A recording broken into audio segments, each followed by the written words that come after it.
Hello. Yes, it's late. I know. um, it's never too late for Roottreemania. What you gonna do, brother? When Roottreemania runs wild on you? You know that kind of stuff. All right. So last time we finished the Roottrees. We finished the base Roottrees, I should say. Um, and now it's time to jump into a Roottreemania. And I'm excited because I saw like a glimpse of this last time I played. Like I started the thing, and I saw like the new like family tree and shit. And it seems interesting. Like we're dealing with like infidelities and like cheating scandals or whatever. It looks interesting. And we got Clark Hi, Rafferty. I'm Clark. Probably not who you expected to be knocking, I'm Clark. but life's funny sometimes. You've done well staying anonymous. It took us a while to track you down. Us? A Who's lot has us? happened in the last year. Far too much of it public. But there's stuff going on behind the scenes, too. I never wanted to be president. I'm not great with stress. And with my mother's Oh, he's the new deteriorating- president? Is he like the sixth president? I'm sorry, I'm rambling. I'm not here for sympathy. I'm here because part of the fallout of Sam's book is that everyone's coming out of the woodwork. Now that it's public knowledge the Clansed Trust covers any root tree despite their history with us, a lot of potential cousins have surfaced. Yeah. Oh, hey Flora. Oh, also, you were first yesterday, but I didn't have mix it up, so I didn't like it didn't count. So I'm gonna give it to you manually. Because I forgot to give it to you. So Lyte's gonna give it to you, you know. You better open up the door. It's real. Lyte's gonna deliver it to you. If only I can remember how. Purge? No, don't purge, Flora. No. We don't want to purge, Flora. We want to... How the fuck do I edit this? Hold on. let me fuck around with this a bit. How's it going, Flora? W song? Wait, which song? What song? I'm not playing the song. What song? Hey, hello, Shani. How's it going? Hold on a second. Your remix? Oh, my remix. Right. It's my own song. I made it. I do not remember how to give you stuff. Is it? I found it. I think. Twitch channel? No. Yeah, I think I found it. I think I found it. Okay, so it's consumables, but like, how the fuck did I do this? How did I do this before? Was it from chat? How's it going, Shani? I'm at home with the flu. Aw, this sucks. But I'm fine. Okay. I'm doing some embroidery. I think I will finish my Hans Wait, are you doing 2075? Are you doing a Hans cosplay? I didn't know about that. Are you doing like are you doing it manually? Or like making all the costumes and stuff? Flora, I literally do not know how to give you the oh, found it. I found it. Okay, so you got 3 firsts, you got 4 firsts. There we go. I think it's good. There we go. Did that work? Yeah, okay, you're at 4 now. How are you guys doing? You may have seen that man on the cover of News Time. It was a disaster for us. News time. Okay, that's already like a term to search. And then Miracle went and made it all about himself. Okay, when does this happen? Because like the base game happened in like October or November 1998, I believe. The long and short of it is a lot of potential cousins just showed up. Sam's helping some of them. Yeah, I started the hood and the embroidery pattern is sick. It'll take eternity. Fun. I can't wait. You gotta show it off on stream when you do. What is this game? Okay, so this is the second part of the Roottrees Are Dead. It's basically like a kind of puzzle deduction game about this like family tree, right? And I gotta figure out who belongs where on the tree, on the family tree. And to do that, I gotta look up information about them on the 1998 internet. So it's like a 90s kind of game. But she's not really going about it the right It's fun. I finished. And she's not taking calls from anyone in the family. I finished the base game a few days ago, like a couple of days ago. I forgot when exactly. It was this week, I think. And now I'm doing this like bonus I let mode, it slip through a mutual I friend guess. that I found you, and I was stopping in. Oh, I didn't see that, Flora. I was just watching the Capcom showcase. I didn't know there was a Capcom showcase. What did the showcase?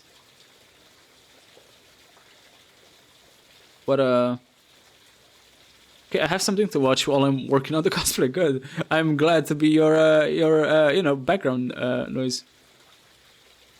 It's manipulative, but I'm hoping she'll reach out to you. I'm glad to be a You let her distraction. know I'm on her side. It was mostly just some brief updates for a couple games. Did it show any? Actually, I don't really care about any Capcom stuff. I assume it's. What the fuck is Capcom like even launching anymore? Did it show any Mega Man stuff? Because I know they're releasing Mega Man. In the meantime, if you're willing, I can share our files with you. Alright, notable events, Pass them along to reminders. Sam if she reaches out. I'm genuinely hoping she'll realize I'm an ally. Feel free to do your own research. I've been told you enjoy things like this. To each their own. Okay, alright. I'm glad I finally found the time to catch your stream. I'm glad to have you here. Yeah, it's nice. It's nice to have you. Alright, so the idea is this was the base. Like everything you see, like in Golden, was like the tree from like the base game, right? And now I have this additional tree, which I gotta figure out, which is a fucking doozy. Okay, so we have possible infidelities from 1921. Infidelity? What the fuck is this? Infidelity. Possible infidelity 2, 1949. Possible infidelity 3, 1975 to 1982. Oh, what is good? What is the family tree update? 1998. Okay, so that's this year, I believe. Oh no, I gotta get 4 now. Are we still on that? Are we still on like get 4 right before they lock in? Right. So the idea is you gotta.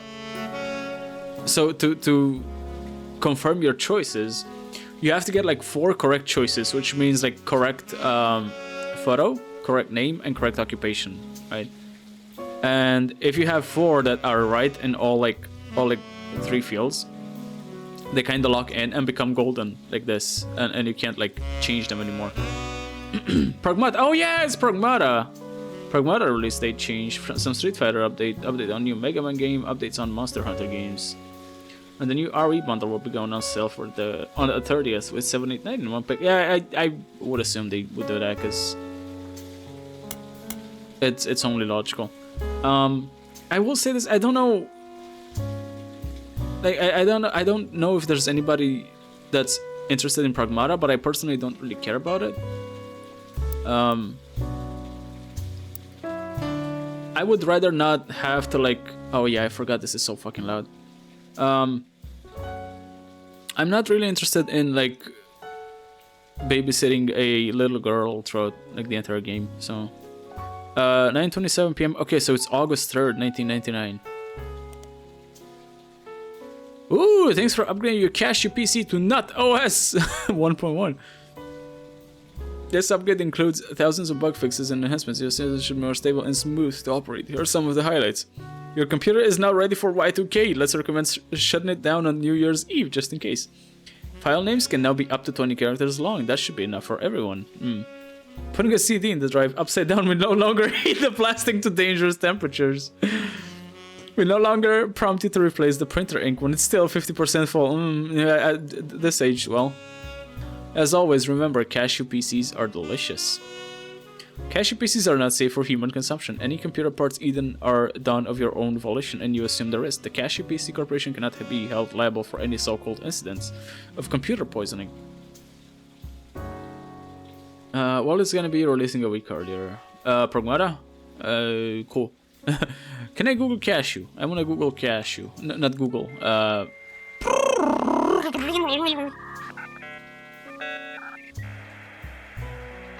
I'm sure all 9 Pragmata fans are gonna be super excited.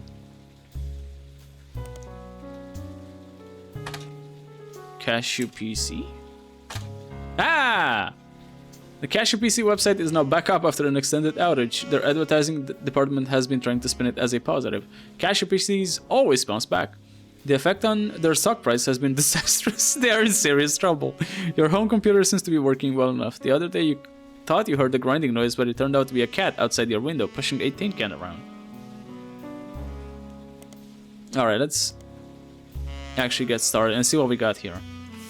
So we got notable events.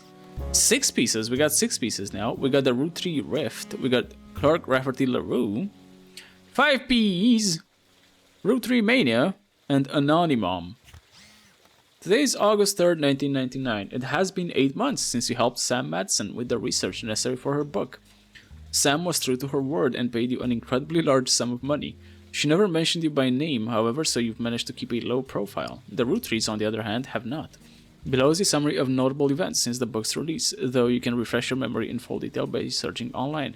Before I look for these, can I look up Sam Madsen? Yeah, 6 pieces.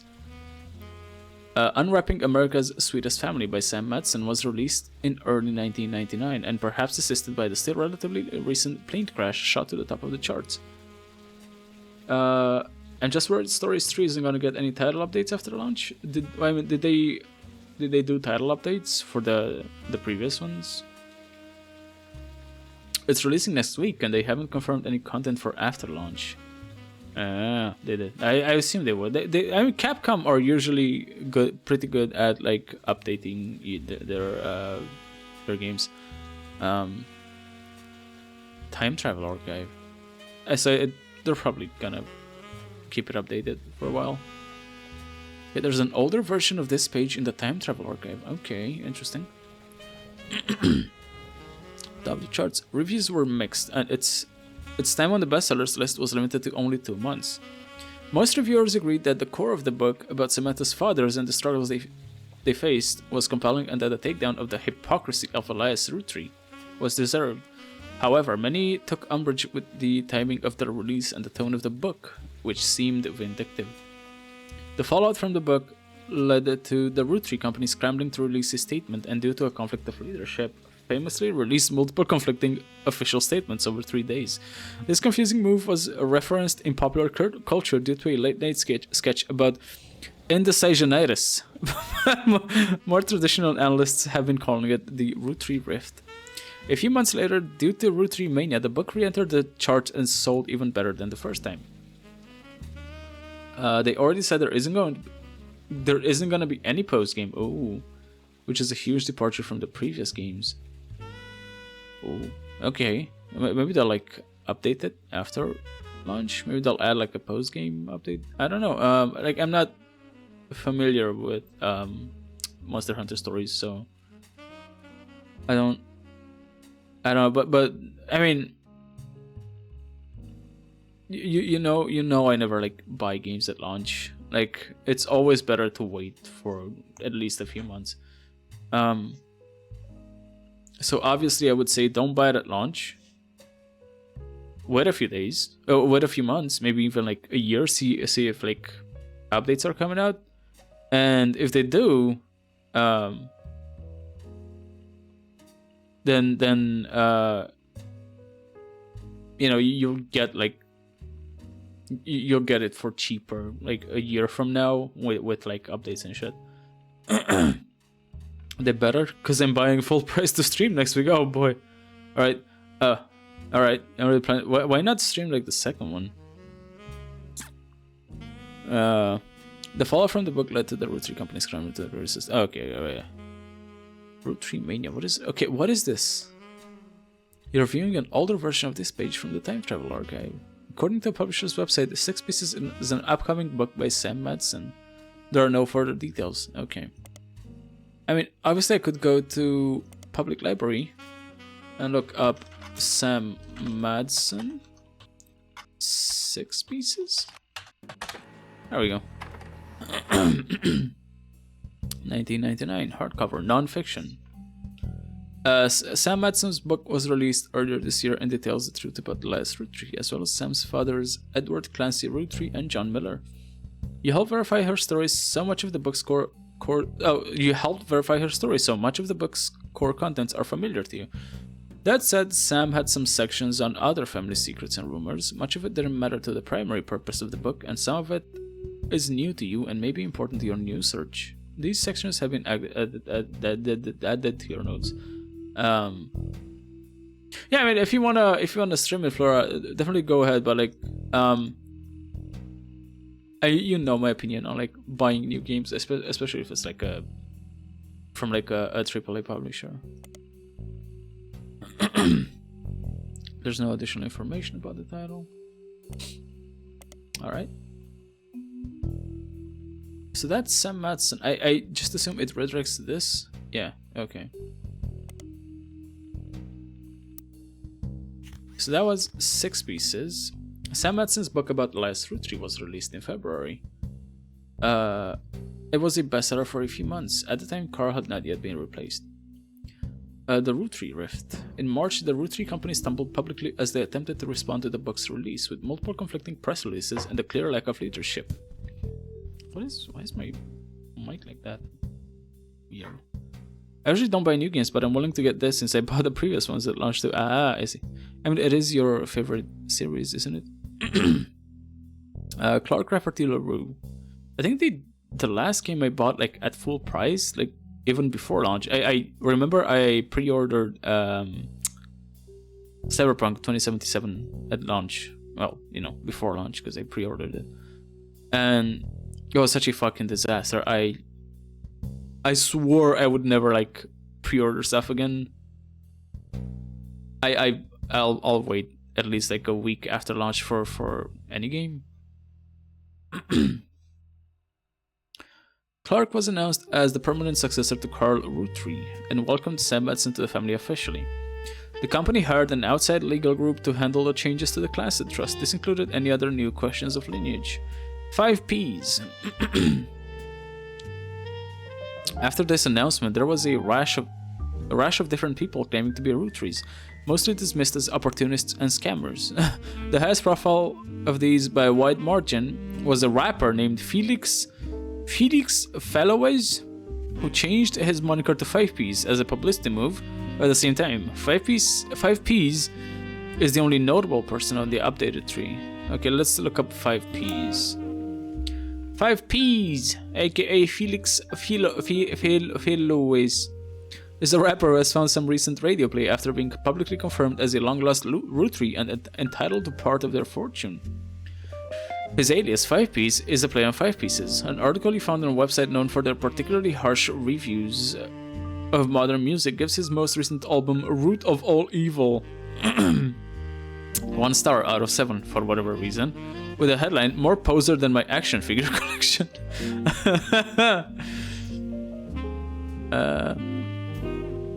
The review mentions his real name is David and he used to go by Dirty Davy, and the author rues the fact that this rebranding was a blatant marketing stunt at the expense of his mother's tragic past. She overdosed when he was 16. Oof. Apparently, only one of the songs on the album is new, and the others were simply rewritten to turn blatant references to sex, drugs, and violence into clumsy euphemisms. His rise to prominence was kickstarted when he appeared a few months ago on the cover of Newstime holding a photo of his mother with Guy Hudson. At first, the Roottrie company denied it vehemently. Miracle Roottrie even appeared on the same magazine a week later, but since then they backtracked and publicly welcomed him to the family. Their press release at the time stated that they had a new evidence that confirmed his story. The last game I got full price just happened to be Stories 1 Remaster. So let me look up News Time first of all so I can get the periodical. Newstime is a major news periodical that releases a new issue every week. The rapper 5-Piece famously appeared on the cover claiming to be a Rootree.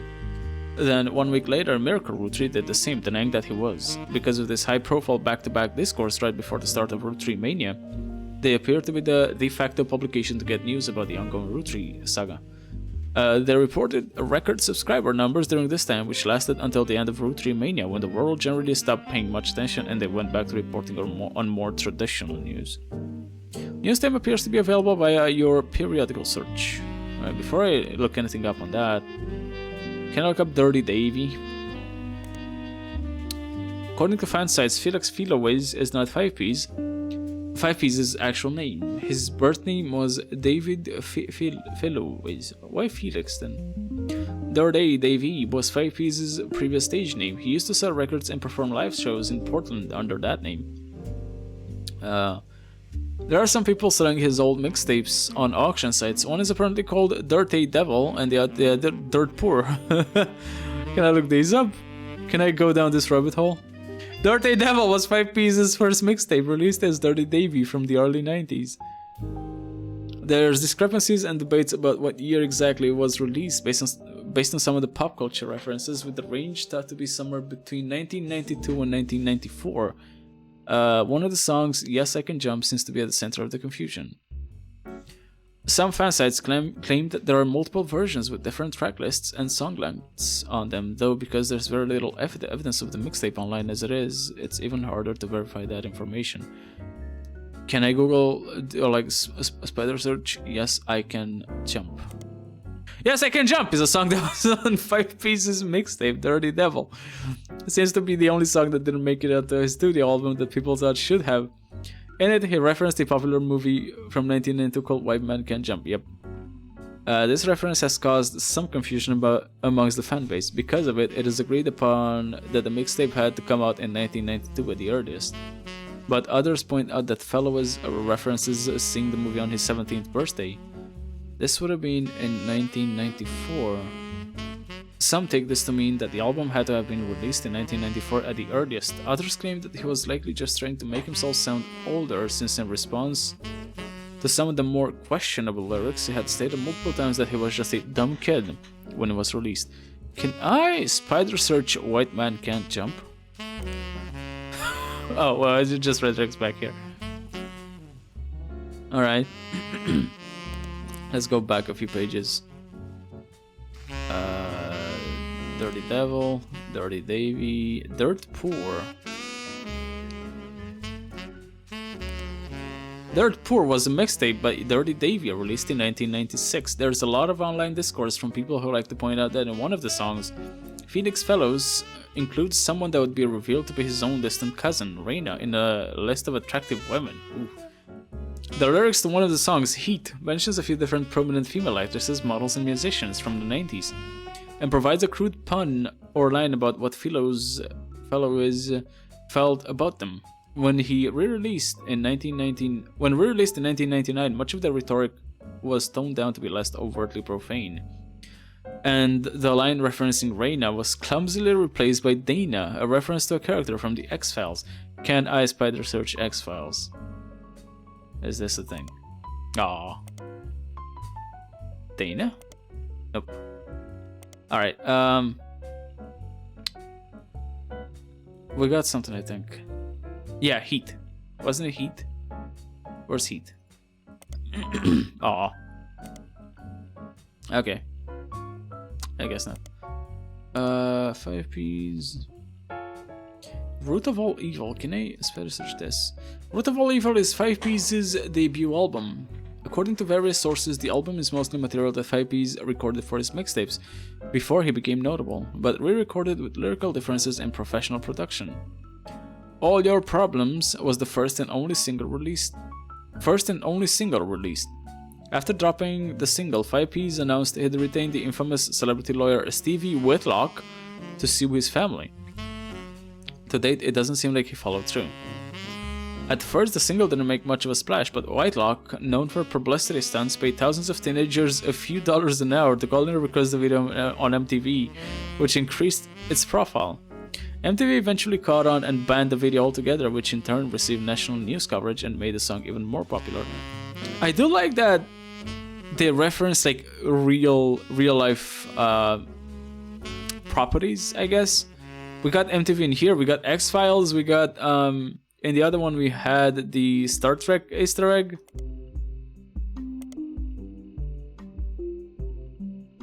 It's nice. Okay, so Stevie Whitlock. All Your Problems. Hold on, let me Google this. Oh, hello, we got a song. This track is the only new song on the album. The subject matter of the song is the hypocrisy of those that claim money is evil. He points out that the only people who think money is evil are those that have it, those that can afford not to be greedy. In the song, 5Ps triumphantly talks about talking the Roottrees wealth due to it being his birthright and giving it to those who need it most. You find a copy of the song on a suspicious looking website and download it for your records. Stevie Whitlock. Stevie Whitlock is a lawyer with a history of publicity stunts and grandstanding. Still, she. Oh, it's a she. Okay. Oh, good, like Stevie Nicks, right? She's managed to rack up quite a few legal victories for C-list celebrities and athletes. She became famous in the mid-1980s after successfully suing a multinational sandwich company whose 12-inch subs were actually on average of 11.5 inches long. I think this is actually like something that happened with Subway, I believe, if I'm not mistaken. Stevie argued that since the company sold 1 billion sandwiches per year, there was enough missing sandwich to make a sub long enough to spend from New York to Los Angeles. The jury awarded her a paltry $5,000, but the news coverage of her crusade turned out to be priceless. Unfortunately, none of this seems related to the Roottrees. Okay, never mind then. More poser than my action figure collection. No, I don't think that's a thing. Alright, so we got news time. I could look him up on news time. Hold on. Oh, I still have these. Okay, nice. Okay, can I just do this? 5Ps. Oh, that's awesome! Oh, that's fantastic. I can just... Okay, I think I'll keep this on. Like, I played with it off for the base game, and I basically did the same thing, except, like, I did it manually. I just looked through all of them manually, and, you know, it just takes time. So I'll just keep this on. Felix Fillowiz, aka 5Ps, famously appeared on the cover of Newstime, kicking off Roottreemania. Oh, okay, that's what kicked it off. Then a week later, Miracle Rootree appeared on the cover of the magazine in an article that focused heavily on 5Ps as well. A summary of both articles as well as a close-up of the photo 5Ps is holding on the cover of his issue have been added to your evidence. Teen Blast. 5Ps is popular and attractive enough that even though his music is not targeted towards teen girls, they seem to be paying attention anyways. While he hasn't done any interviews with the magazine, they've listed him amongst the hunky hotties for the past few months with small bios that tell you various facts about him. This includes his real name, David, his birthday, February 9, 1977, his star sign, Aquarius, and where he grew up, foster care in Portland. A letter to the editor also claims that it's not possible that he was born in 1977, as he claimed on a song called 17 Magazine that he turned 17 in 1992. The editor responds with a statement that they've reached out to his agents to ask about the song and were told it wasn't performed by 5Ps and they shouldn't print rumors. I looked this up.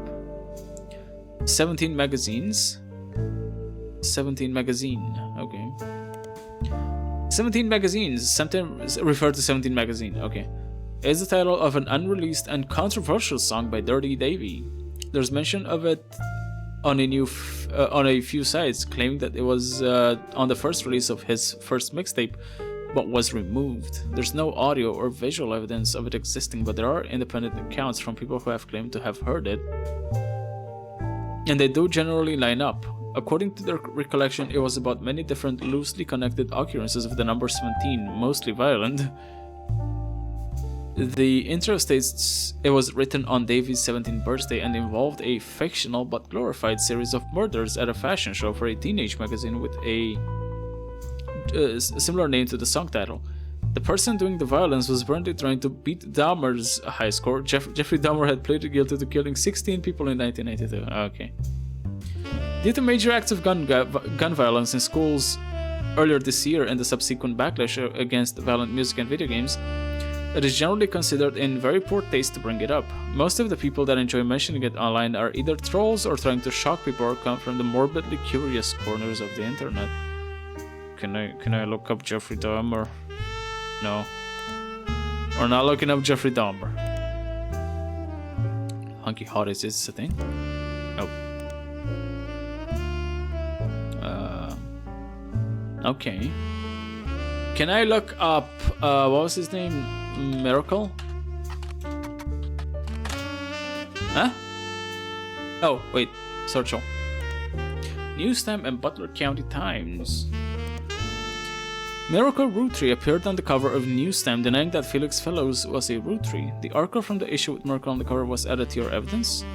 Was it? I didn't see a thing. Oh, this page hasn't been updated for... Oh, is this from the base game? And his son, who goes exclusively by Miracle Jr., have appeared in the Butler County Times a great deal over the years. Yeah. Yeah. So the United States go this because they go on a tour to leave their legal troubles behind. Okay, so this is from the base game.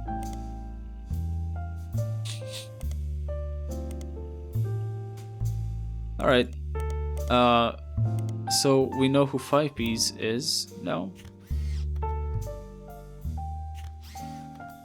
5Ps. Roottreemania. In another high-profile misstep, Miracle Roottree publicly and vehemently denied that 5Ps was a Roottree. The Rootree's legal team then offered to do a DNA test to get 5Ps to drop his claim, and in a moment that caught what seemed like the entire world by storm, the test proved that he was a Roottree. Suddenly the world was obsessed with the Rootrees. Hold on, can I look up these guys, the Roottree Rift, first of all? The 3 press releases from the Roottree Candy Company after the release of 6 pieces. Oh, the book. Yeah. Hold on. Were referred to as the Roottree Rift due to the clear conflicts between them. The first was fairly standard. It stated that there was no president of the Roottree Company, but that the entire family was made aware of the release of the book, and they would be meeting as soon as possible. Only then could they verify the legitimacy of the claims it raised and decide next steps. The second release was emailed to business newspapers 3 hours later and announced that after a vote, Ron Roottree would be taken over temporarily as interim president. It also went on to state that Ron was aware of the book, had verified the claims within, and would look into compensating Mrs. Madsen and her family immediately. It also stated that the company lawyers would be taking immediate steps with the family to revisit the Clancy Trust terms to make sure nothing like this could happen again. It was quickly clear to business reporters and analysts that the time between the 2 press releases would not have been logistically sufficient to gather a majority of the family, even using conference calls. This was reported on many news channels, and a third, much shorter press release came the next day. It claimed that a draft of the announcement was made prematurely and that Clark Rafferty LaRue and Ron Roottree would be taken over as the company's first joint presidents. It also stated that any compensation planned would be based on a stringent verification process. There's a lot more reading than I thought it would be. My mouth's going dry. Hold on, let me take a sip of water because there's so much fucking reading, dude. Shit.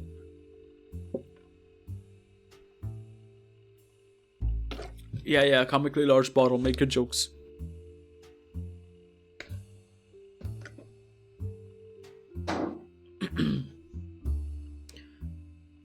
Fuck, okay, hold on, there's so much shit to like sift through. The Roottree can I look these up again? Any updates? Yeah, there are. Much has changed over the last many months at the Roottrees Candy Company. One of those things is its website. Although during your last search you only got a good look at the history page, the design itself has clearly become much more sleek and very corporate. Gone is any history focused on Elias Roottree. Instead, the site seems to focus on the present status of their candy offerings, with high quality JPEGs of each of their products. There are also some small ads for Root, which is a clothing company owned by the Roottrees Candy Company. There is a small section at the bottom that lists the president as Clark Rafferty LaRue. A short bio mentions that he was responsible for some of their marketing before taking the reins after the unfortunate plane crash. There's also a small memorial section for those that perished in the plane crash, including the Roottrees sisters, Carl and Brenda, Kurt Johnson, Mark Sanchez, Trish King, and Eliza Nicholson. Are these like marketing people from the team? Let me look up the plane crash. There are a lot of hold on. Mixed in with the recent news of the plane crash, there are a lot of results for. Oh no! Wait, this is the yeah. This is the base game version of the thing. Can I look up Elias Roottree again? Elias and Gwyneth Roottree were never really celebrities, but the general public's perception of them as classic faces associated with the Roottrees Candy Company has always been in somewhat high regards. This was Elias's intention as a family man with his family brand. Since Six Pieces, the candy company has placed much less of an emphasis on Elias as a historical brand connected figure, but there have also been those who have argued that it was his right to decide how to split his inheritance. Oh, let me fix this up. And that he did nothing wrong. Elias did nothing wrong! This has led to some heated television exchanges and countless op-eds. The first Anderson Maple Farm only used to be a popular tourist attraction during the summer months when it had special tours. However, it has since seen an explosion of off-season business as some religious and political groups decided to visit to show support for Elias and Gwyneth's traditional values and financial rights. Okay. This rise in support was in turn followed by pickets from gay rights activists when some particularly inflammatory organizations made their pilgrimage. Amongst all this conflict, the farm has since shut down, seemingly indefinitely. The website says check back later but has no date listed. The quotes from Bess Williams' book appears to have been taken down. Who was Bess Williams again? Bess Williams was an author born in the late 1800s. She lived just outside of Miami and died tragically young in a major hurricane that struck the area in 1926. Oh fuck. Bess has a minor history with the Roottrees. Her only notable book, Family Man, is widely considered blatant propaganda about Elias Roottree. It had been all but forgotten until recently when it was re-released during the height of Roottreemania. There's a site dedicated to hurricane statistics that also mentions Bess Williams. The Bocadoro library, not far from where she lived, was partially destroyed in a hurricane. When they rebuilt, they named the non-fiction section after her. The library was expanded again in 1950 and then closed in 1963 when multiple larger libraries opened the surrounding. Okay, hold on. Family Man by Bess Williams. I don't think I got this in the base game.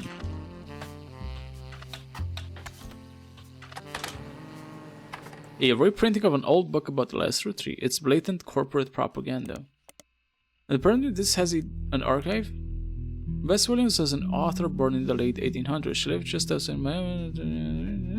Information about her or her book Family Man seems to have faded over time due to lack of interest. Okay.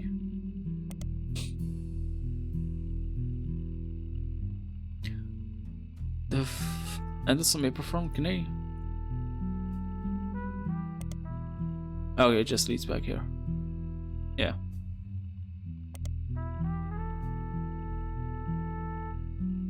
Yeah, okay, and this is the archive.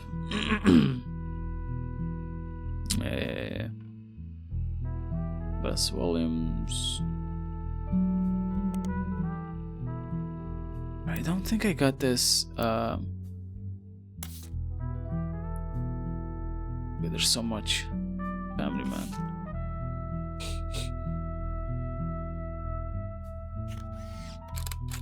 No, I got his face again.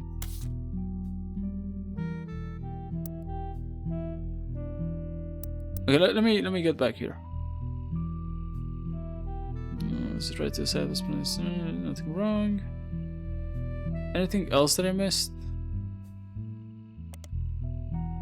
Root. I want to check out Root.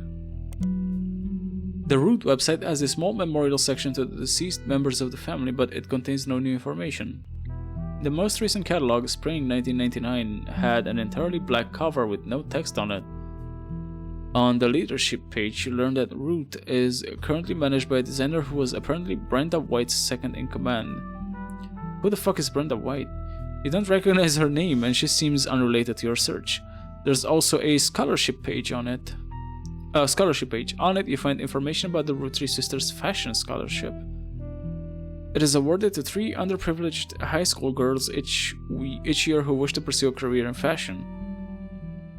Apparently, it also gives them an opportunity to show off their designs on professional models on a real runway. According to the site, the fund was created directly from shares that would have contributed to the inheritance of the Roottrees sisters if they were still alive. Like other aspects of the Clancy Trust, it's managed by Ruby Legal Enterprises. Okay. Brenda White's... Who's Brenda White? Stumble across an auction for... Oh yeah, the mother. Yeah, the black and blue. And yeah, okay. White and gold. White and gold dresses, so fuck you.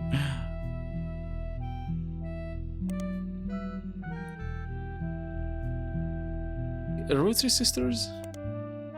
The website you used to initially place Raina, Rose, and Riley is still up, though instead of the cheery pink background with purple text, it's now a more traditional black text on a white background.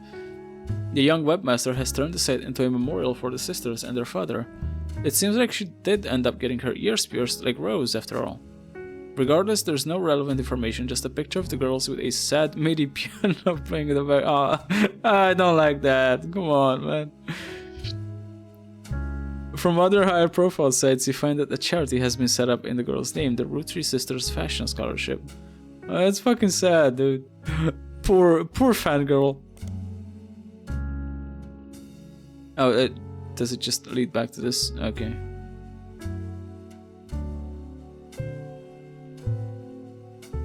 Clancy Trust. The Clancy Trust is the Roottrees company's unusual legal arrangement and the motivation for most of their major financial decisions. As a recap, the entire family earns inheritance directly from the profits of the candy company, as well as their sister clothing company, Root, with the period. This means that nearly every Roottrees can potentially have a say in the company's high-level operations.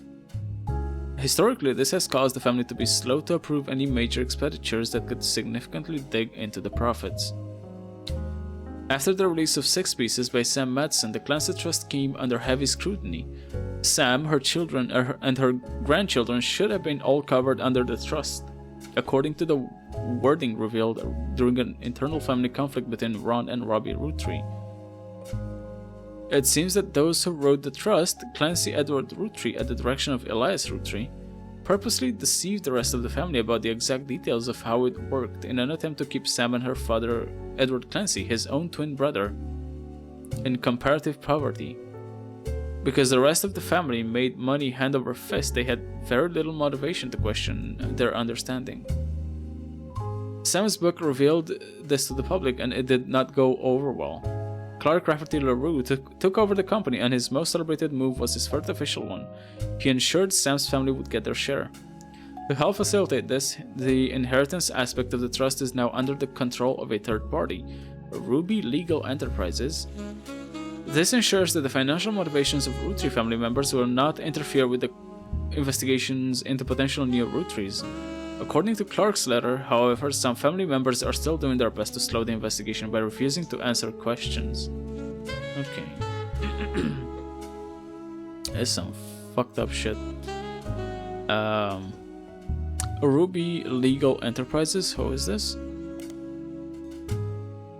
Ruby Legal Enterprises is the name of the law firm that has been hired by the Roottrees Candy Company. The company is named after its head lawyer, Ruby Spratt. You can't find much about the company from before this year, though all of the articles tell the same tale. After the fiasco of the Six Pieces, and the revelation that the Roottrees' internal law group was complicit in such a cover-up, they hired outside counsel. Jesus Christ, this is intense, dude. The Ruby Legal Enterprise Group now seems to have ties to multiple aspects of the Roottrie Corporation, including the Candy Company and Root. They were recently in the news due to a high-profile lawsuit they raised against Cicely Sanchez. Alright, let me look up Ruby Spratt first. Oh Christ. Ruby Spratt, like her legal company, is relatively elusive. The most complete source of information you can find from before her time with the Roottrees is from the website for a magazine owned by a major airline. She was the subject of one article from a recurring series about modern-day success stories. Ruby grew up in foster care but excelled at school and earned a scholarship to study at Mid-Eastern University. There she graduated at the top of her legal class and was quickly hired as a lawyer from a prominent firm. There are a few high-profile corporate-involved cases she was a part of. One was a legal consultant for a class action lawsuit against a manufacturer of steering wheel covers. Another was to help a local gas station chain in her hometown of Portland with the rollout of a promotion that allowed gas station customers the ability to bet on the price of gas. The blurb ends by calling her new firm a double threat. Her company services are a cross between a traditional lawyer and a PR manager. That is okay. Mid-Eastern University? Mid-Eastern University is a notable and private college that advertises itself as midway between Maine and Miami. Their mascot is the Spectres, though they are not known for their sports programs as much as their education. Their legal and language departments are their pride and joy, though they also have fairly extensive computer science and robotics programs. Along with other prestigious schools that haven't quite reached the notoriety of Ivy League schools, some refer to as a Little Ivy. The college has embraced this, calling their newspaper the Herald, which is a combination of Hedera, the scientific name for ivy, and Herald.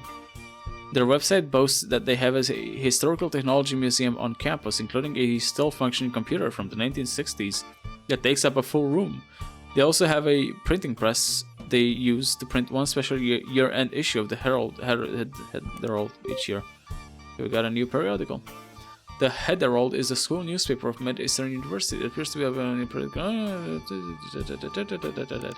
okay, so I guess we can look her up in there.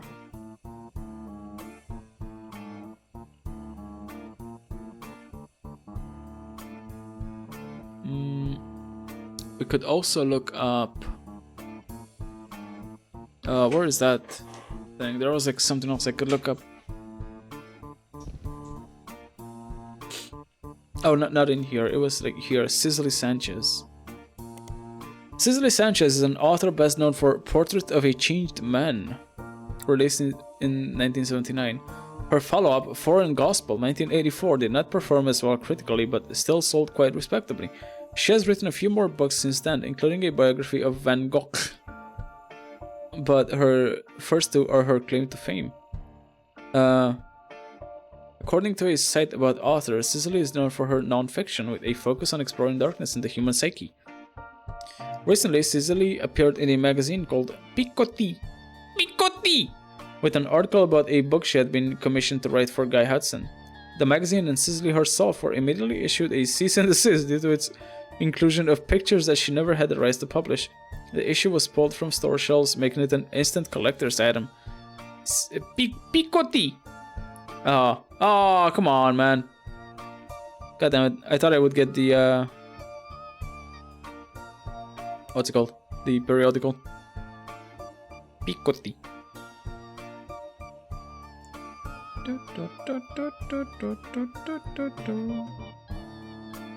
Hold on. Okay, there we go. Cicely.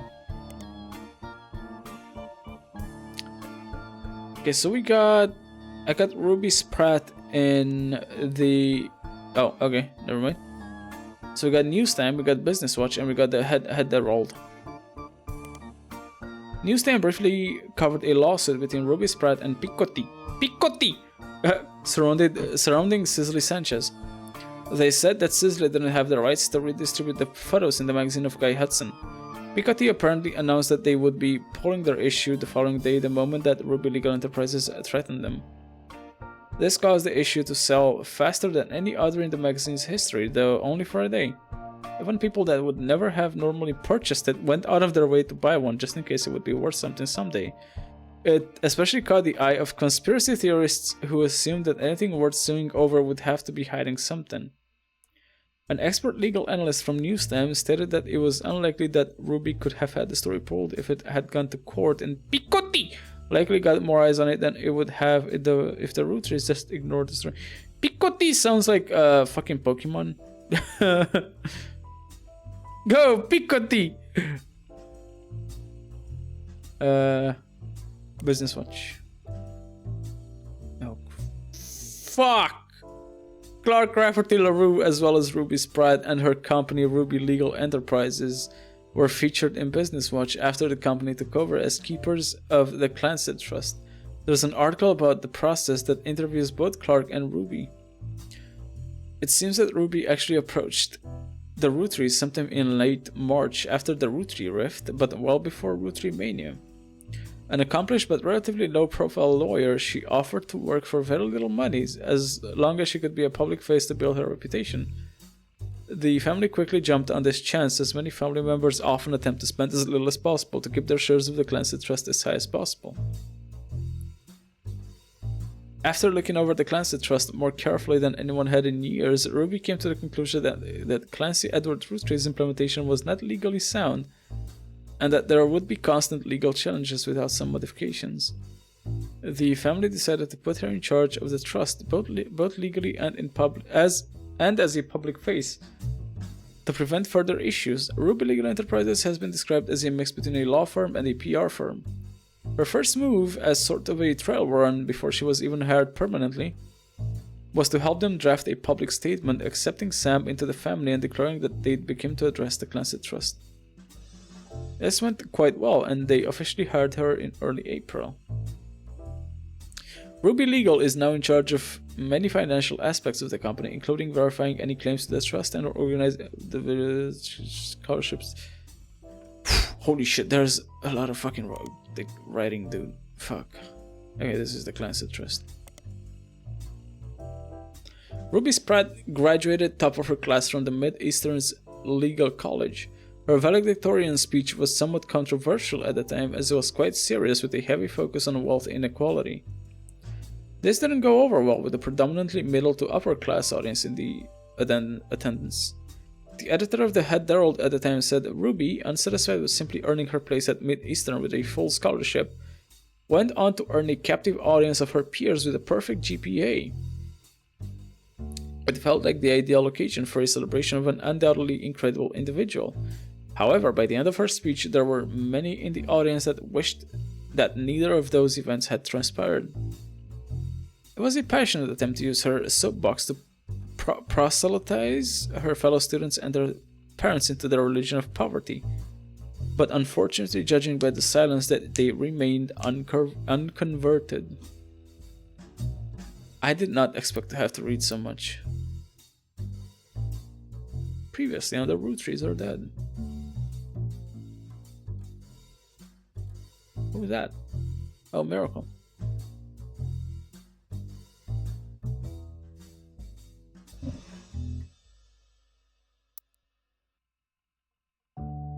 I'm sleepy. I'm converted. I have been just reading articles for almost an hour now.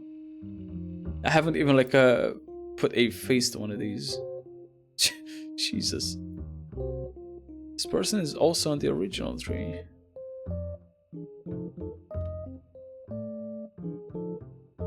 Okay.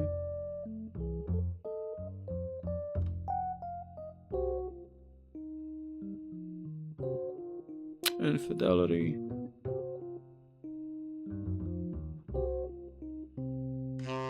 Oh. Final affair. First affair.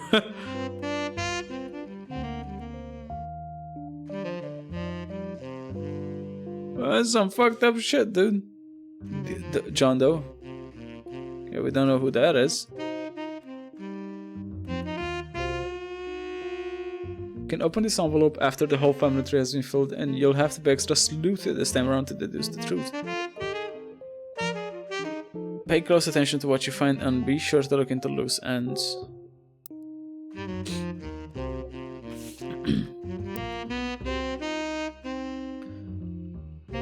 Do we have anything else that was in here? I think that's about it. We got Clark Rafferty LaRue now.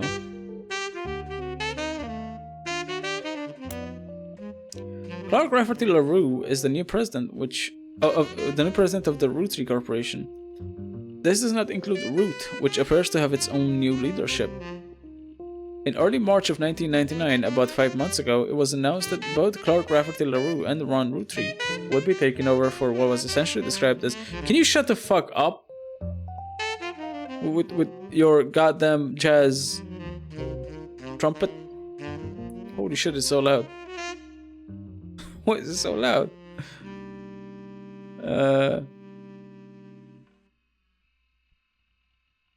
Would be taken over for what was essentially described as a transitional period in the aftermath of the Six Pieces. About 2 weeks later, the company released a press statement that thanked Ron for his work but announced that Clark was the new permanent president. Most of the information about Clark you knew already. Many descriptions of him tend to focus on his advertising career and that his mother was Lauren Roottrees. Few seem to touch on his complete and volatile marital history. Complex and volatile marital history.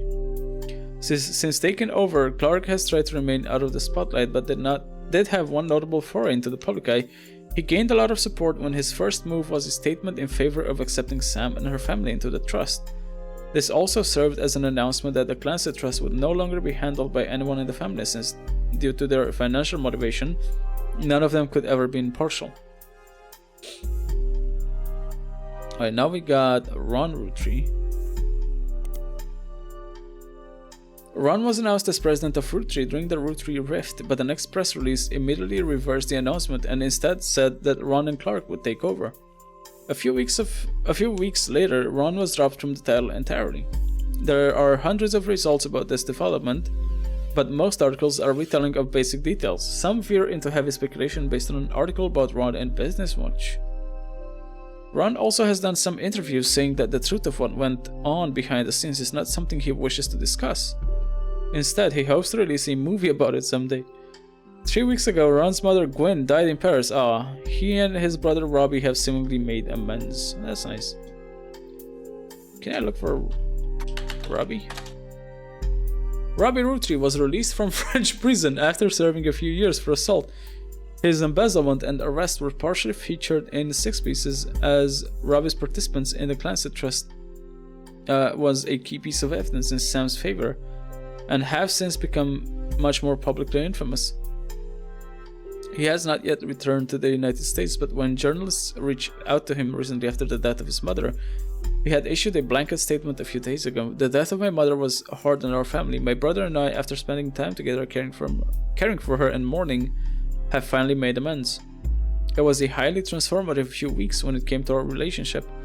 I'm in recovery for my addiction, and the major aspect of that process that I wish to stay private. Okay.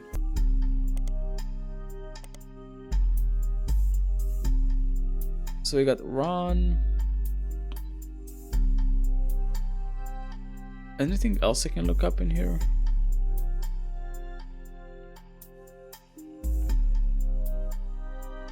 Lauren Roottrees.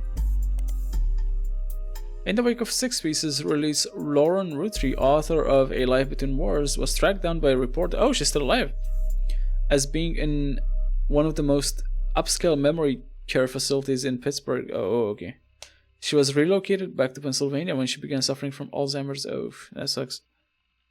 There was a minor backlash towards the reporter that tracked Lauren down because they were caught standing on a ladder and holding their camera over the privacy wall to take a photo of Lauren and her son Clark sitting on a bench outside. Oh, that's... Oosh. Tabloids.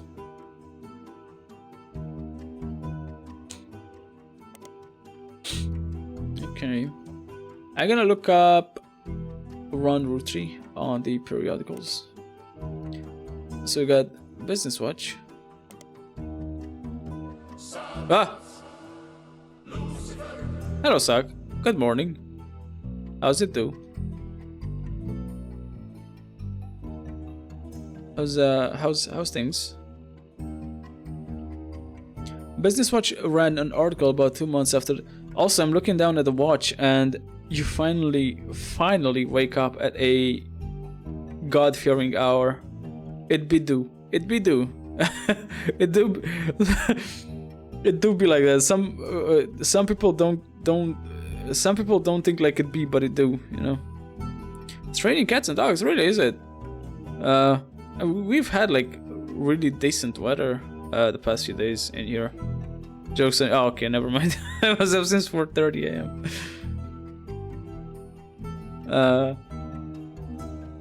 That is not such God-fearing hour.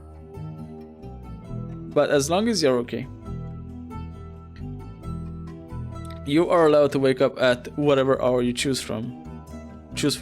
What? You're allowed to wake up at whatever hour you choose to. Even if it's unnatural. Even if it's monstrous. I've been in and out of sleep. I don't think that's good. Are you hearing that? It's starting to rain here as well. Oh, in the game. Oh, look, there's like actual like rain effects on that. It's awesome. Oh, did they update this at all? There's Riot Girl. There's this Notorious Montjoys. I hear the rain. The rain down in Africa. I bless the rain. Are there any Easter eggs? I don't think so. Nope. I bless the rain down in Africa. Alright, so Business Watch ran an article about 2 months after the Roottrie rift about what really happened with Roottrie. The article mentions that nobody from Roottrie that they reached out to was willing to go on the record. Instead, the timeline of events has been constructed from public record, accidental leaks, and a source of the inside. The only parts that are new to you are also the most vague parts and the ones supposedly confirmed by their anonymous source. The timeline says that the family actually held a preliminary vote after Carl Roottrie died, but before the release of the 6 pieces, and decided they wanted Ron Roottrie to take over because of his experience running RR Productions and because he was a well-known and well-respected Roottrie. But Ron seemed way too eager and personally motivated. They were worried he would gut the clans to trust to remove Robbie Roottrie. The family was notoriously unwilling to do anything that could risk their wealth. They stalled, and Ron became frustrated with the delay. When 6 pieces came out, he saw his chance to force action, while the family was in the limelight, and released a press release himself in an attempt to get the ball rolling faster. This caused chaos within the family. They tried to save face by allowing Ron to take over as co-president with Clark, but according to Business Watch's source, Ron was impossible to deal with. It seemed like he was unwilling to protect the clan's trust, and they eventually let him go. After that, the role passed solely to Clark, whom nobody was excited about but seemed like the safest choice. What the fuck is going on with this family? You're up late, no? No work tomorrow? Yeah, work tomorrow, but it's like afternoon work. So I start at like, I gotta leave house by 2 in the afternoon, so I got more than enough time. I am gonna finish in about like half an hour though, because maybe half an hour to an hour. Because ever since I started the stream, I've been fucking reading articles. I don't even have like an entry on this new family tree. Like I haven't put anybody up yet. That one person, and I have to put 4 people to like, you know, to lock him in. This is insane. There is so much fucking reading in this mode. All right.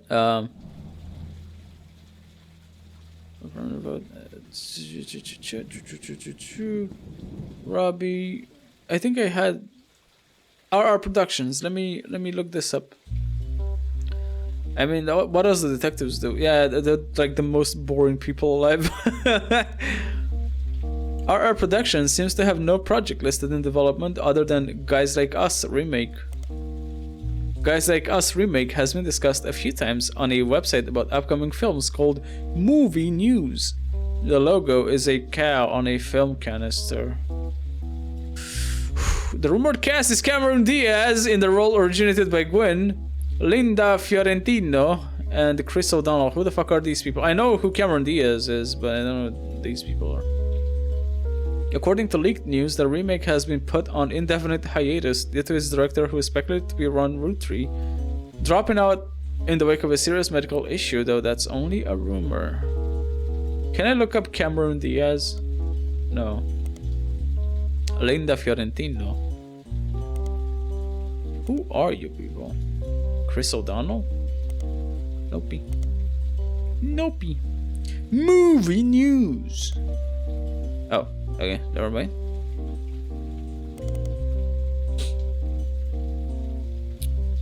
So that was Ron Roottrees and Business Watch. Oh my god, I have so many fucking periodicals.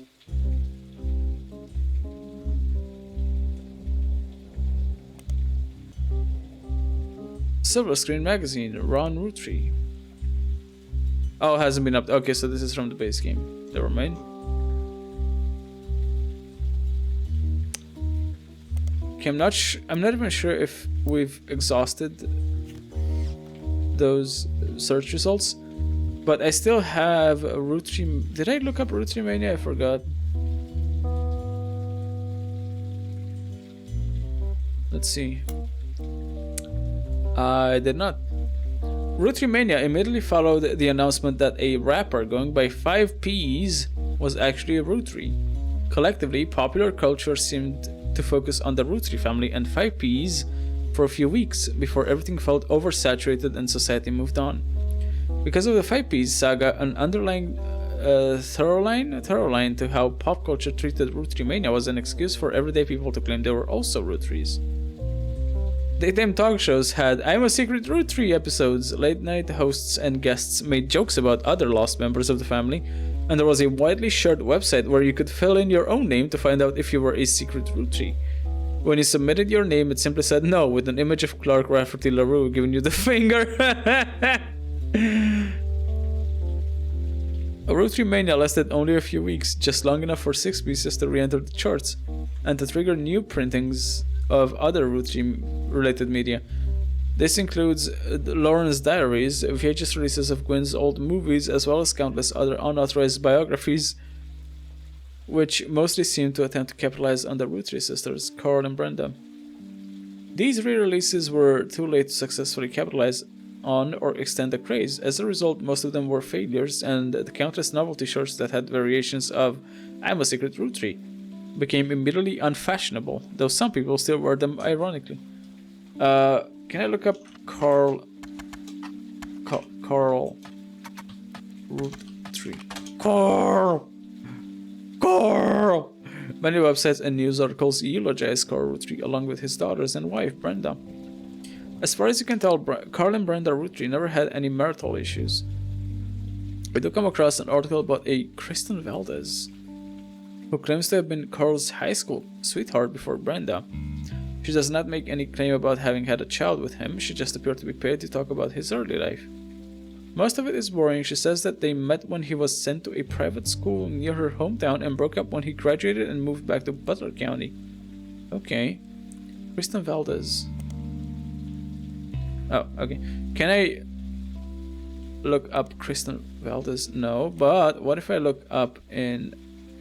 Like, what if I look him up in periodicals? Yeah, Butler County Times. Carl Roottrees died in a plane crash near the end of last year along with his daughters, the Roottrees sisters, and his wife, Brenda. You're pretty familiar with that moment in history by now. Well, the Butler County Times did do a story about the plane crash, and it's in the archives. There's no useful information to your current search. If you'd like to read old articles, including the previous version of this one that mentioned Ernie Jr., feel free to use the thing. Okay. I don't think I care about Ernie Jr. Yeah, okay.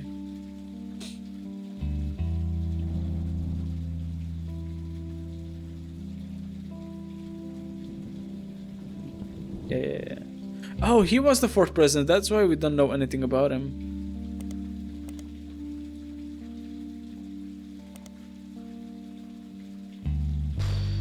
Alright, fuck. Butler County. That's not relevant. Anonymous and Jane Doe Roottrees. In July, an anonymous woman who the press began to refer to as Anonymous appeared in interviews with her face and voice disguised.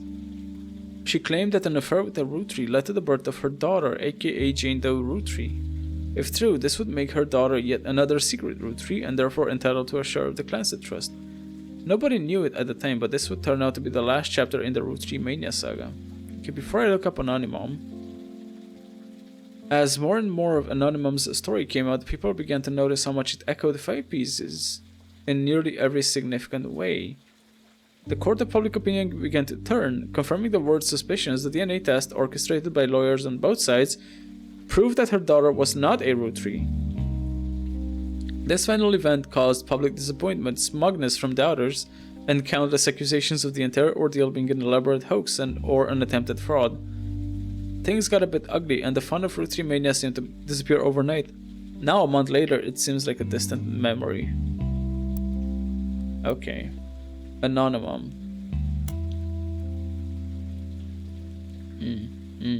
Oh, it just keeps going. It just keeps fucking going. Holy shit.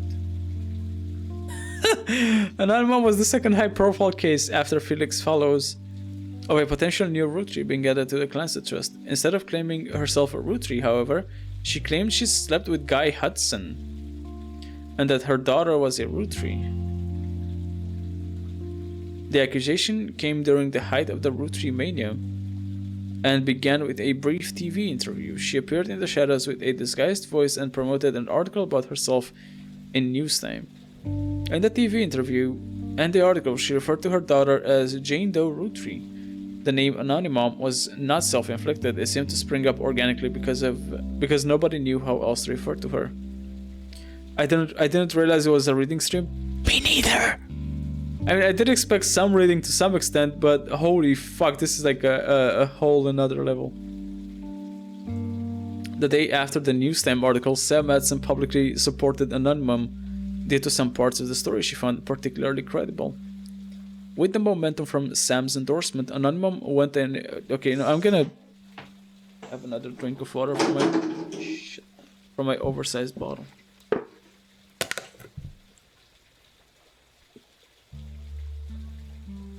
This shit is insane, dude. Fuck.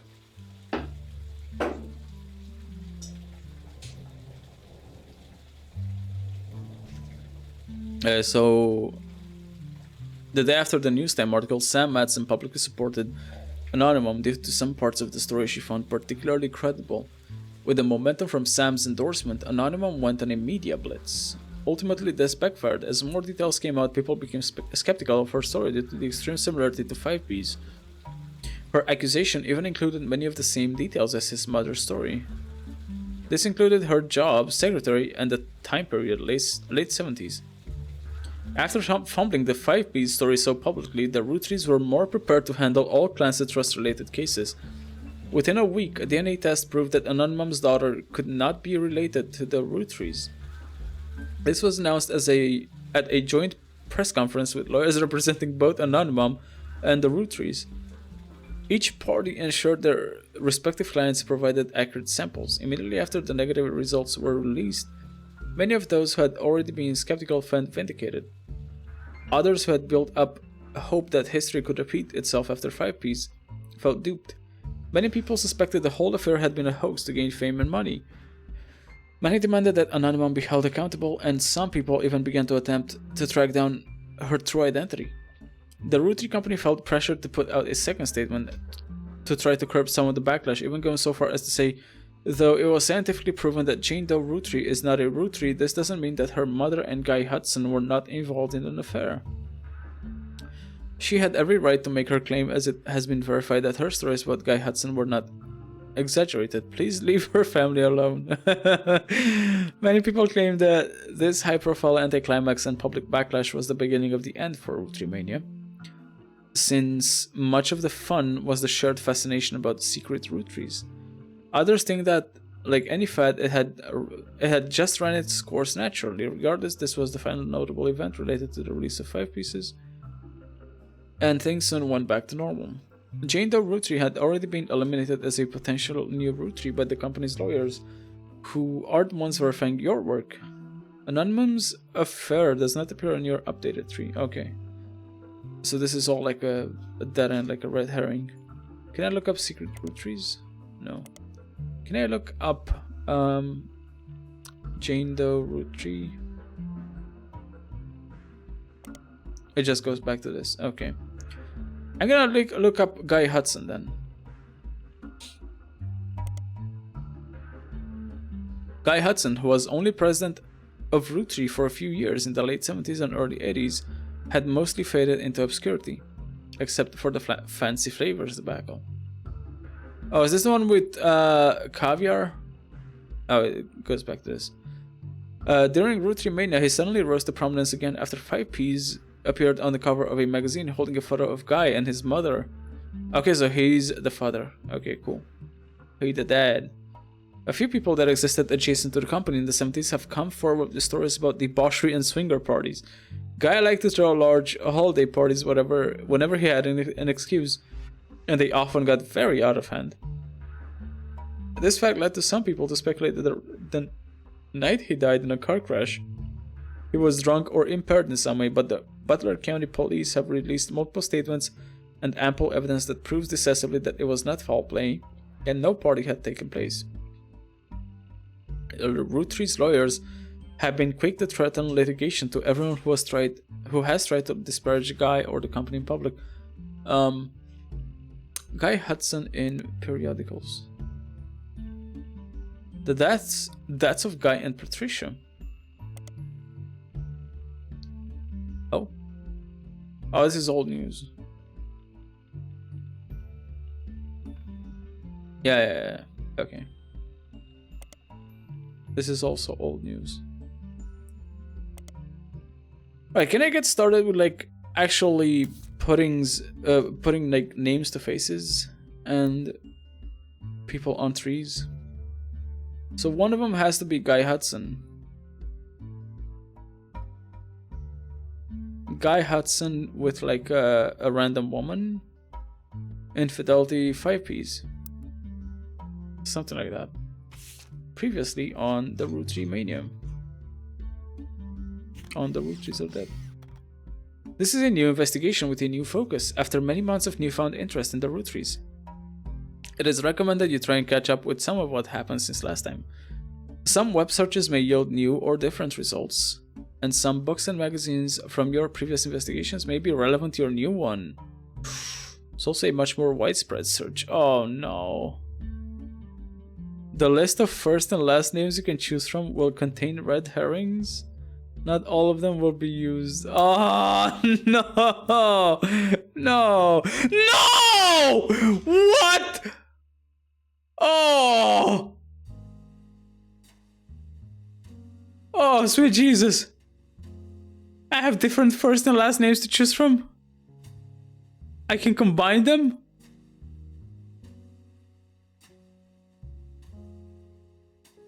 I don't think I want to play this. Oh man, I don't think I want to play this. This fucking sucks, dude.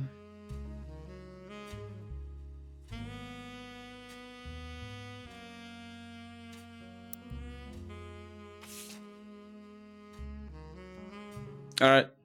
Let's get into it. None of them will be used. Below is a reminder of some of the most notable beats of your initial dive into the Rootree family. 3. All evidence from before is still available, and for your convenience, any searches that do not lead to new information still function as they did during your first investigation. Huh? The Roottrees Candy Company was founded by Elias and Gwyneth many years ago. The entire family has a financial reliance on the health of the company. Okay, I have to go. Have fun. Good night. Have fun. Good night, Shani. Hope you did well on the embroidery thing. I want to see that on stream next time. Bye. Have a good night. I'm probably gonna head to bed soon as well. Most of the action took place in or around Butler County, Pennsylvania, where the company was initially located. Elias, Carl, and Raina were on the cover of magazines. Other notable Roottrees, such as Lauren Roottrie, Miracle Roottrie, and Jim Roottrie, had physical media such as record albums, books, and movies associated with them. Lauren's two diaries were probably the most useful resources overall, mentioning many of her relatives directly. The 5 pieces, Elias's children, could be identified based on the initials of the original candy flavors. There were 5 presidents of the Roottrees Company. Many were featured in periodicals. Stephanie Jones and Brian Jones were featured in campaign posters and led to Carolyn Morden's art book, which enabled you to fill out more of the tree. Many of the younger Roottrees were found by following a complex rabbit hole through a conspiracy site that led to finding a searchable web address for Chris Rafferty, Lauren's grandson. November Roottrie was really difficult to place. Oh, yes, sure she was. You got them right. Her occupation could only be found via Brian Jones's company website. Ronald and his brother Robert Roottrie go by Ron and Robbie. Both worked on a TV show called Brother Trouble until Robbie embezzled money and fled to Paris. Ron unsuccessfully tried to have Robbie removed from the Clancy Trust. Sam and her father were cryptically mentioned in a book about historical letters. There were also a few dead ends and red herrings. Aloysius Herring Redtree? Who's this? Oh, the red Roottrie. Okay. The red herring, I get it.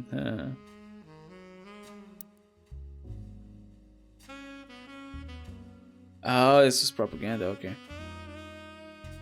Lauren's other books, historical romance novels that were not very useful on their own, though could lead to other information.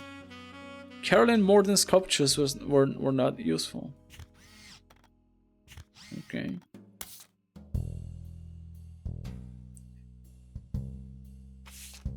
Okay, so this is 5-piece. He looks like a fucking douchebag, dude. What a fucking tool. 5-piece, aka Felix Followes, appeared on the cover of Newstime holding a photo of his mother and Guy Hudson.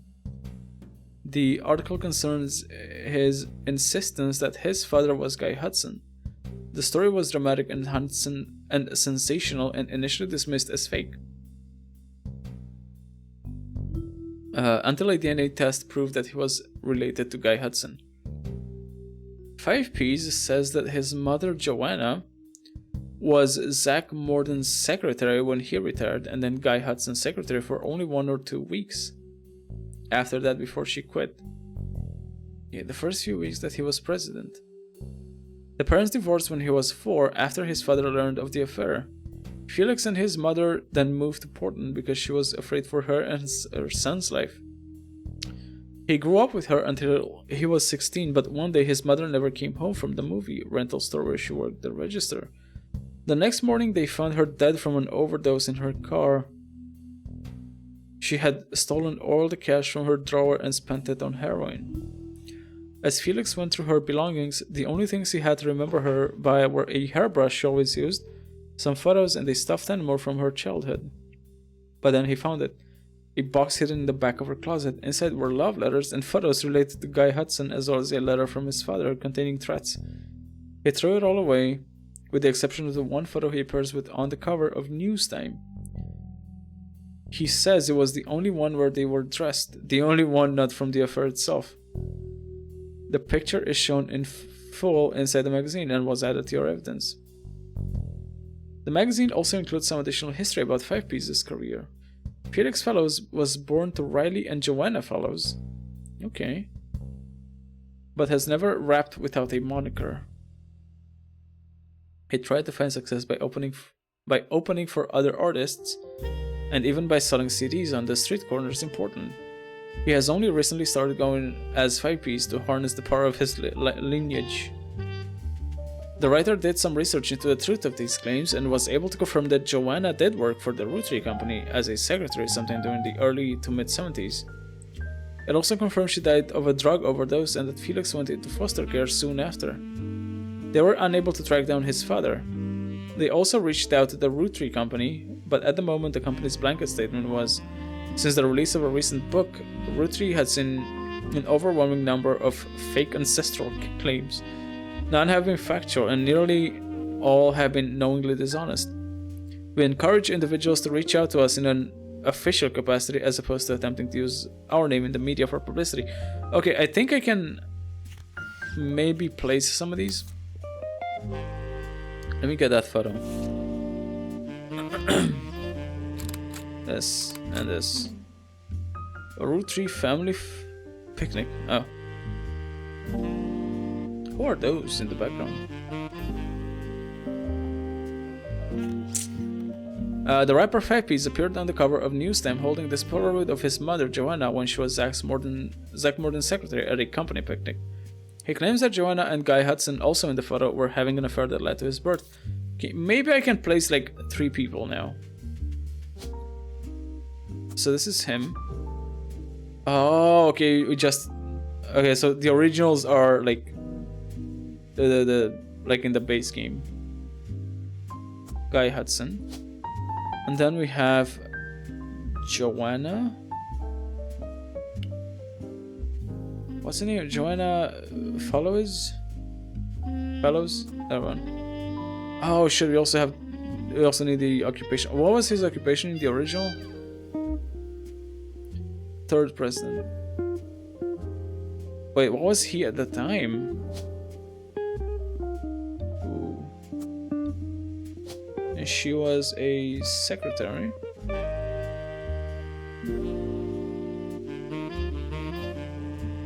Oh, it's them.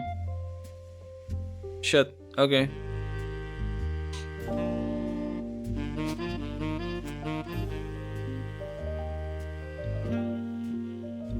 Oh, right. Okay, fucked up.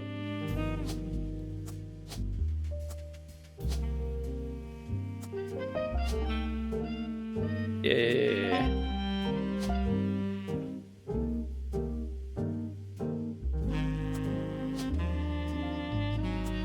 Hold on. Because he's like the notable guy. So like it's a lead we can start with. So this is good. Holy shit, it all stems from him. Look, the guy got around. Holy fuck. Yeah, so this is Guy Hudson, I guess.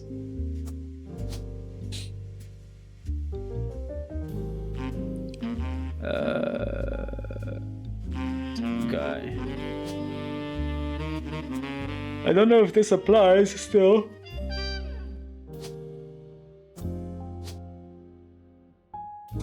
So we got Joanna.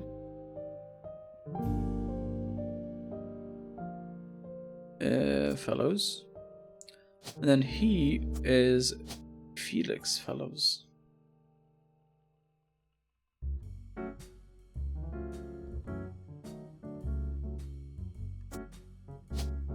He's like a musician, quote unquote. Oh, and also she is a secretary.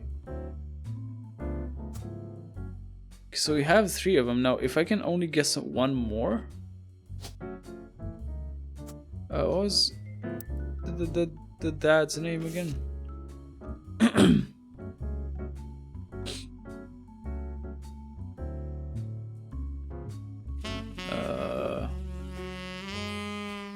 Riley.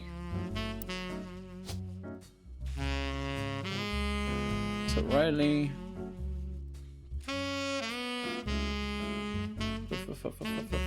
Fellows.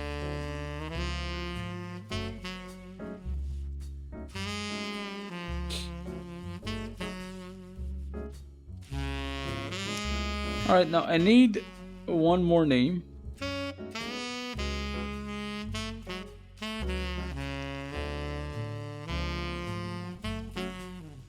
Jesus Christ, dude.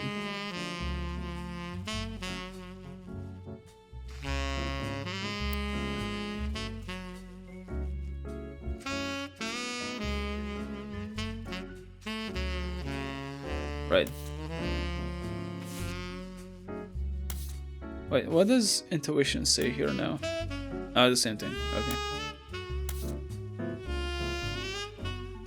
An unexpected visitor. Yep. He's no stranger to infidelity. Okay, so he also got around all your problems. Attention. Yeah. Attention, Roottrees. This is fire. Yeah. Coming at you from Rap. the world. Hip hop.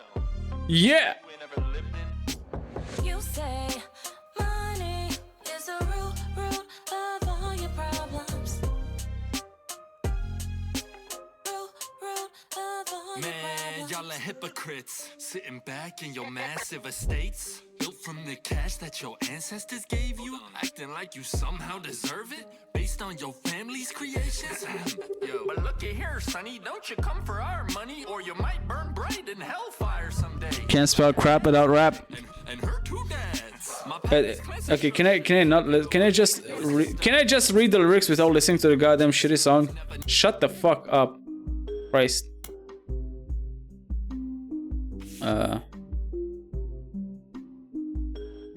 Okay, so the only single from 5 Pieces album, Root of All Evil. It received some airplay but didn't make a big splash critically or commercially. Still, it's kinda catchy. Attention, attention, Roottrees. This is 5 Piece coming at you from the real world, you know, the place you ain't never lived in. Same money is the root of all your problems. Root of all your problems. Hypocrites sitting back in your massive estates built from the cash that your ancestors gave you, like some deserve it based on your family's creations. Looky here, sonny, don't you come for our money? You may burn bridges someday. Like that Madsen chick and her two dads. My puppy's cleansed trust should keep you away. Yo, it's disturbing catching a sermon from a geezer who's never known hurt but blurts out these claims that somehow we're sinners because we didn't earn it when all your worth it came free with your name. You expect me to treat your lectures on greed at some expert cream from me without blame. How about instead I turn my other cheeks and spread them?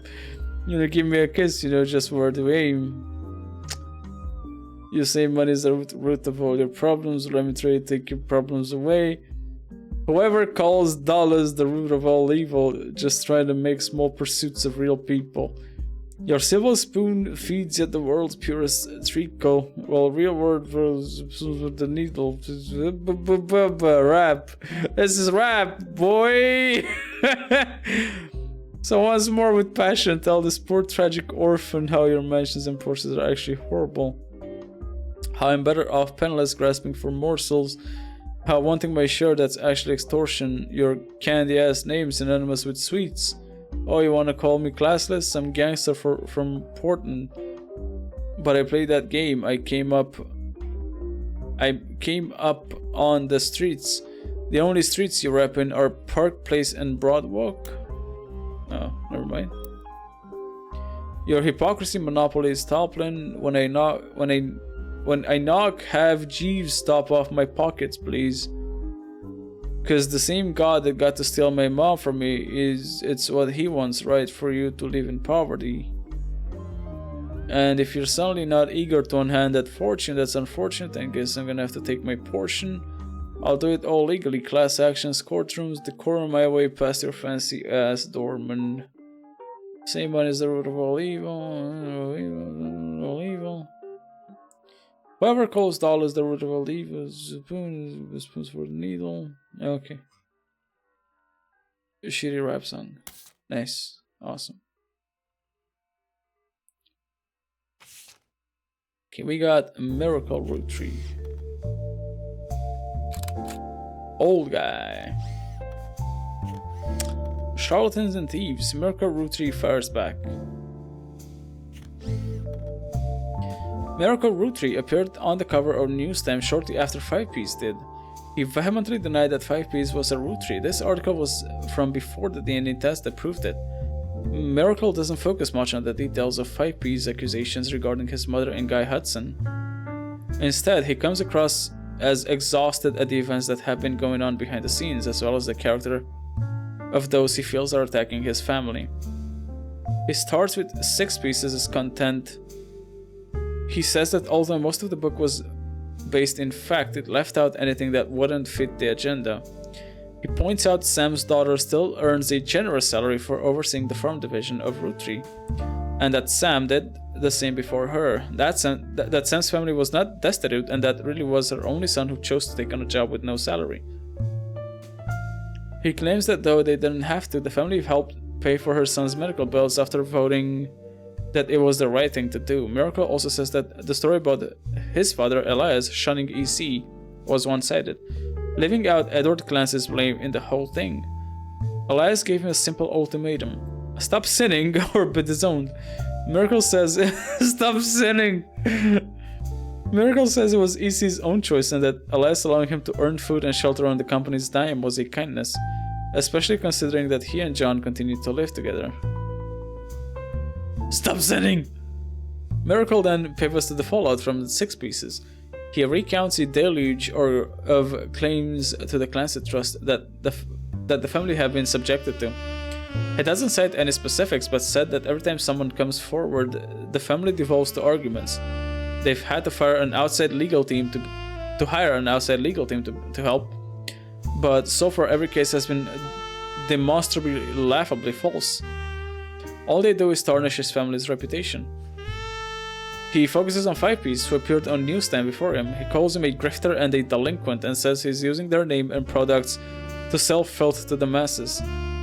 Of all the accusations, he says that this is the most dangerous because it exposes the world to hatred.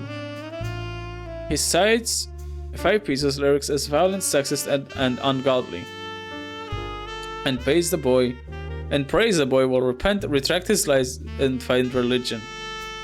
Lastly, he turns to the future. Miracle states that those that wish to hear the true story can join him on his farewell tour this upcoming fall. Hold on. The Miracles Roottrees are planning on touring the country's churches one last time, and that now at age 71, Miracle is the oldest living Roottree. Something tells me that's false. While he plans to continue preaching at his own church in Butler County after the tour, this is your last chance to hear the truth from the man with the most complete recollection of one of America's most notable families in your hometown. The article mentions that Miracle's son, Miracle Jr., did not wish to comment and has a statement from Clark Rafferty LaRue through the Roottrees law firm. Miracle does not speak for his entire family. We're working carefully on a plan to definitively disprove any claims of infidelity in our family's past. The article also does not refute Miracle's claim that he's the oldest living Roottree, despite Sam Matson being born the year before him. It was unclear if Miracle made the claim out of ignorance or spite. Okay.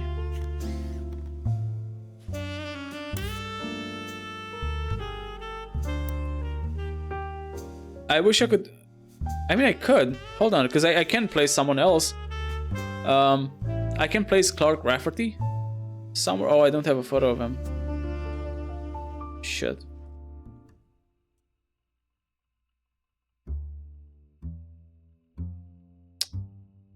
God damn it. Can I quickly get a photo of Clark?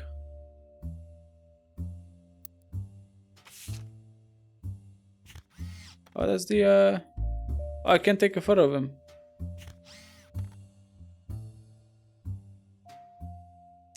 Sam's book has a few different passages about her own history with the company. Oh, hold on, before I read this.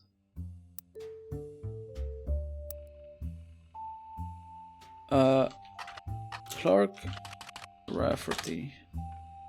Can I look him up on some periodicals? Oh, it's Ruby. Yeah. I want a photo of him so I can... Oh, this is still here.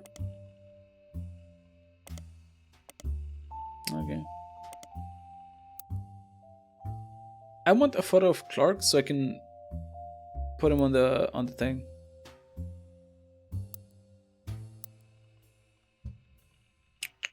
How do I get a photo of him?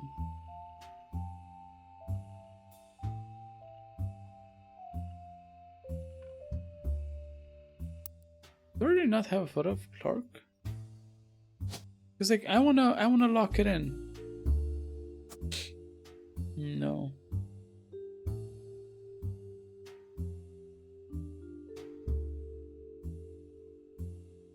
Maybe he's not in this? Cause here's the thing. These infidelities, like these other ones, happened. One happened in 1949, and one happened in 1921 when he wasn't alive. So maybe he's not actually in here. Christ. Okay. 1920. Can I put Elias on one of them? No, wait. Hold on a sec. Because I do have a photo of him.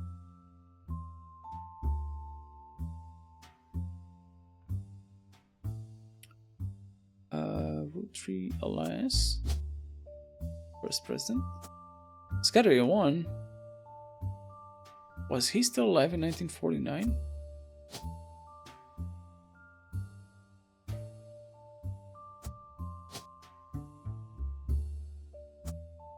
What the fuck? God, let me read that thing again. What's this?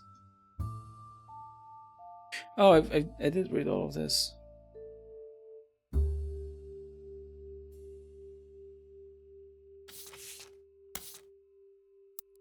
Okay, maybe it wasn't Elias. Maybe it was like Gwyneth. I don't have a photo of her. Shit.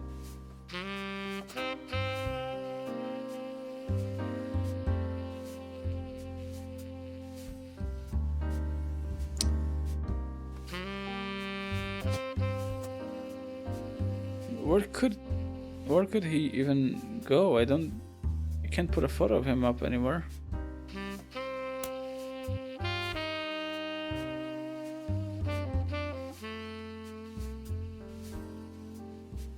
Okay. Who else was like alive back in the day?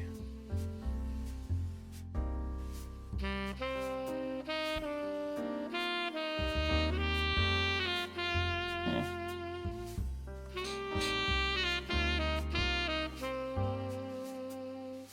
1921.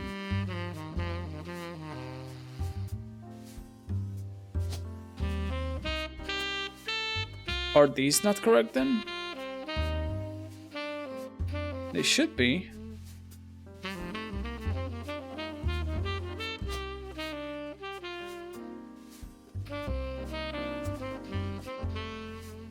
Maybe I gotta put up his job before he was president.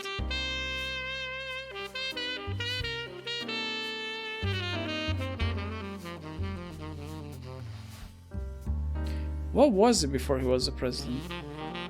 Hold on.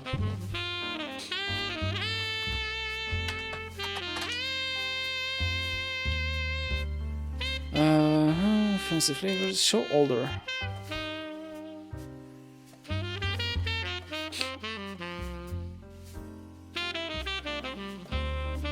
What did you do before you were president?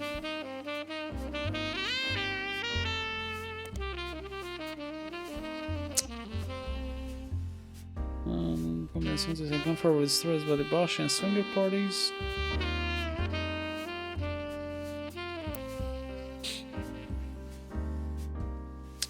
No.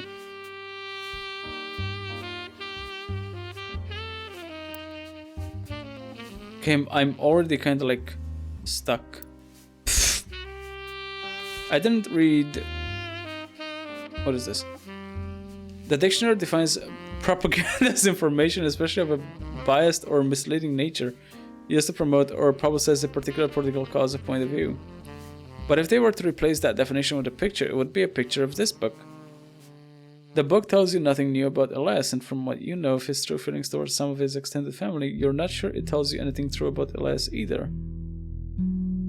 The reissue of this book was so lazy that they reused the famous photo of Elias from Business Watch, whose copyright had expired. The best thing it has going for it is that it's only 85 pages long. I should actually go to bed. Okay.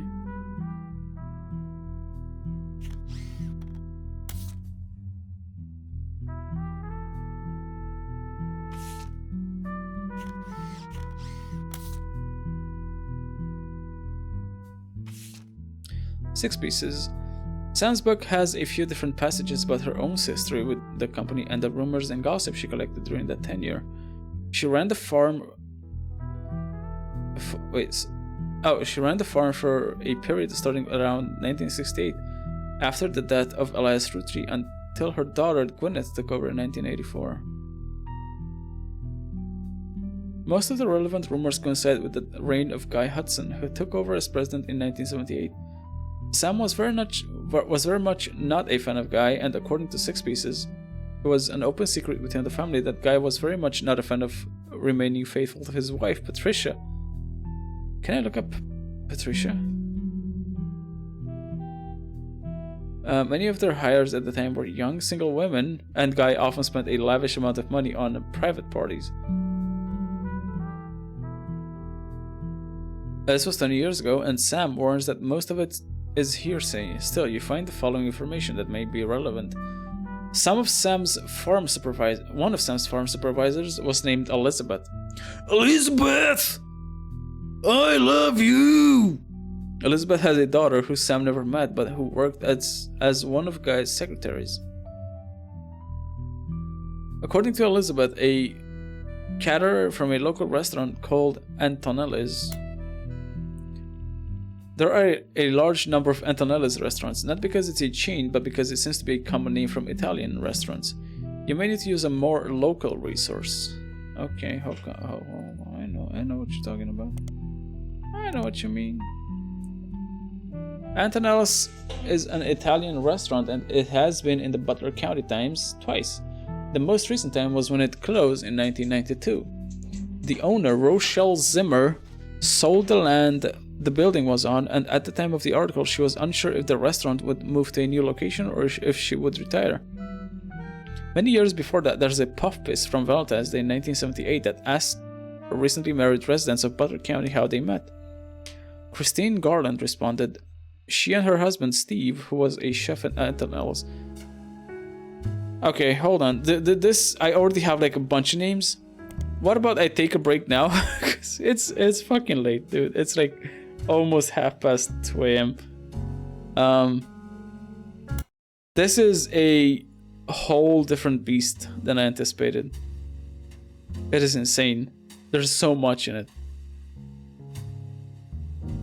But I don't want to get through it. Problem is that it's really late and I don't have a lot of time left. I gotta go to bed, and my throat is sore by how much I've read stuff. So let's put a pin in this and maybe come back to it at some other point. I don't know when, but maybe not this week. Yeah. With that being said, I'll pop out. I'll let you guys go, and I'll see you next time. Bye.